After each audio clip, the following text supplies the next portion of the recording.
I just wanted to take a minute to show you how to add students to your classroom on Footsteps to Brilliance. I thought it would be much more beneficial for me to show you through video than in person. That way you don't have to take notes and you can look at the video as many times as you want. So what we're going to do first is we're going to log into our Footsteps to Brilliance account on Google Chrome. Google Chrome is a much better browser to use with Footsteps to Brilliance. For some reason, it's a little finicky with all the other browsers like Safari or Internet Explorer. So I'd really recommend using Google Chrome to access Footsteps to Brilliance. So that's what I'm going to do first is I'm going to go ahead and open up a new tab, and I'm going to get into my Footsteps to Brilliance account. So to do that, I'm going to go to endliteracyforall.net.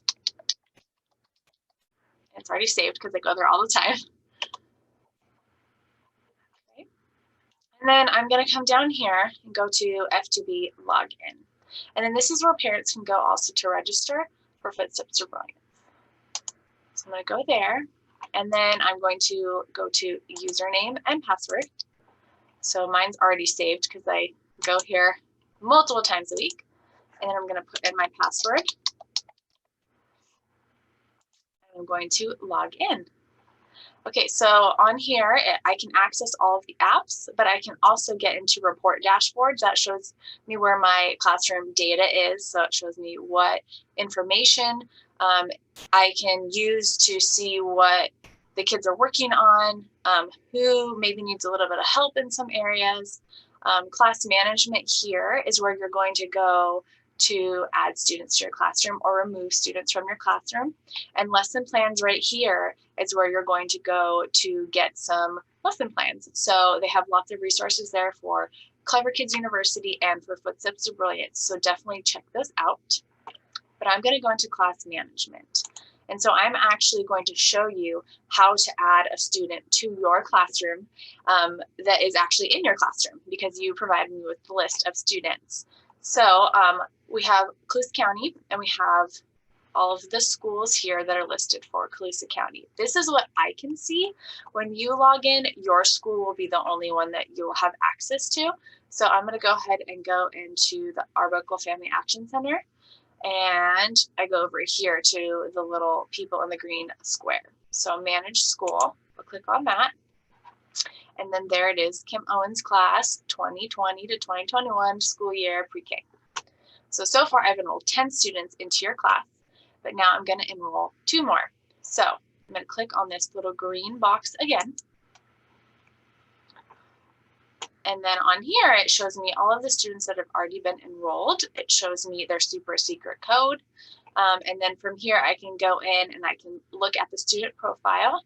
I can go ahead and I can edit the profile. And then this little red X here means that I can delete that student from the classroom.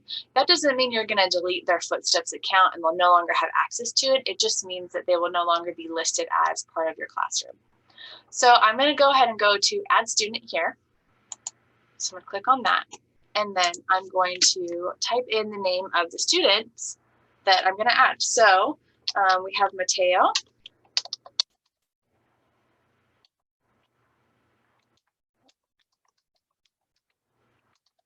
Velasquez, and I see his middle name is listed on your roster, so I'm going to add that in too. Student ID. Student ID is something that the students will get when they get into the school system. So whether it's going to a children's services preschool or once they get into kindergarten, 1st, 2nd, 3rd grade, they'll have that student ID. So for your site, you don't have to worry about that. We're going to type in the date of birth. Okay. And then what you're going to do is you're going to click on check. Because sometimes a parent might have already enrolled their child in the program, and then you can just move them into your classroom that way. But as you can see, it says no students in Colusa County match the information provided. So then I'm going to click on Create New Student. And then over here, anything that has an asterisk is information that's required. But because this child does not have a student ID, we're just going to click on No Student ID. And then you can look down here and just double check and make sure all this information is correct. Okay. And see how it says middle name? I can go ahead and I can add his middle name in there. right? And the demographics over here, we don't really need that information, so you can leave that blank. And then I'm going to click on Create Student. And then what it's going to do now is it's going to add that student to your class roster. So as you can see, Mateo has been added to the class roster. He's down here. And even though his middle name isn't showing up here, it is saved on there. Okay, let's go ahead and add another student. So it's the same process. I click on Add Student.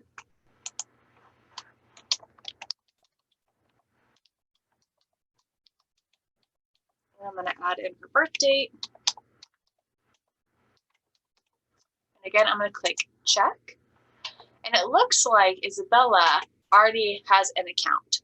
So it looks like she has 2 different accounts, and it looks like they were both created in Home-Based. So Home-Based is a CCOE program.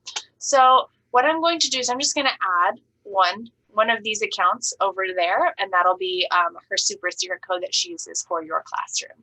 What I'm thinking happened here is that she had an account created, and then they may have forgotten the super secret code, and the parents created her a second account.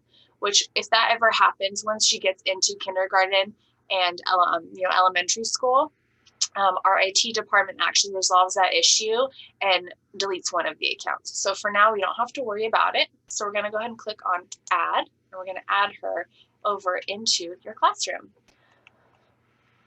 Okay, so there she is. And as you can see, student ID, looks like you have 2 students in your classroom who already had pre-existing accounts, and then all of the other students do not have accounts. So now let's say a parent wants you to give them the child's super secret code. Well, there's one really great thing you could do, and you can print out the super secret code card for them. So to do that, let's go ahead and let's look at Julian's account. And we're going to click on this little person right here. Okay, and this is the demographic. So this is all the information we know about Julian. Now to print his little code, over here where it says login information, we click print student card. And there is his code. So you can go ahead and if you press this little print icon over here, it will print his card for you. And you can cut it out and laminate it for the child if you'd like. I'm actually going to print all of these out for you before you get the iPads for the kids, so you don't have to worry about that.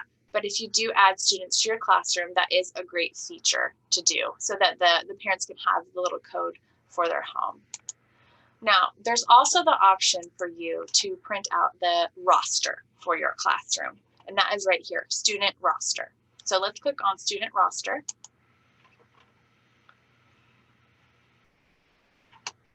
And here is the roster. So see, it says Kim Owens class, lead classroom teacher, Arbuckle Family Action Center, and then it lists all of your students and all of their codes. And this is something that's great to have on hand, just in case a child forgets their super secret code, you can help them in the classroom. Let's go back. And then as you can see on the side here, you can get to the report dashboards where it has all the data for your class to see how they're doing using the different apps.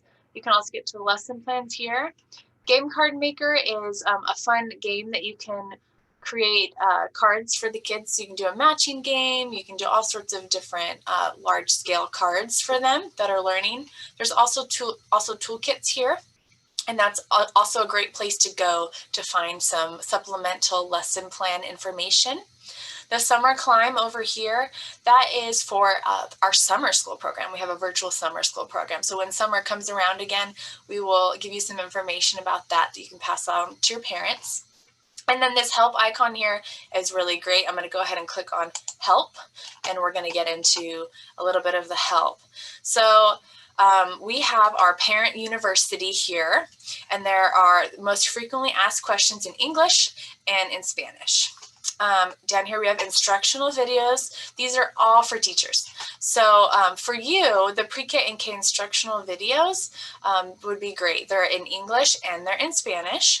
And then we also have other grades up to grade 3. Now, footsteps can be used really for any age, but it's really targeted up to age 3.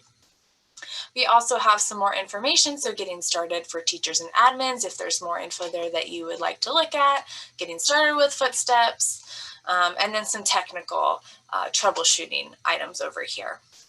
There's also how to get into reports, how to merge duplicate students. So like we saw with Isabella, how she had 2 accounts. If you want to get into that, you can.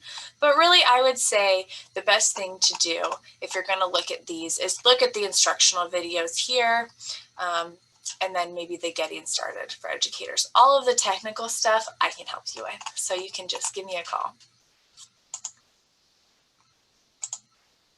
Okay, so definitely let me know if you'd like some more assistance with adding kids to your classroom, printing out the student cards, printing out your class roster, really anything footsteps related. I'm here to help you.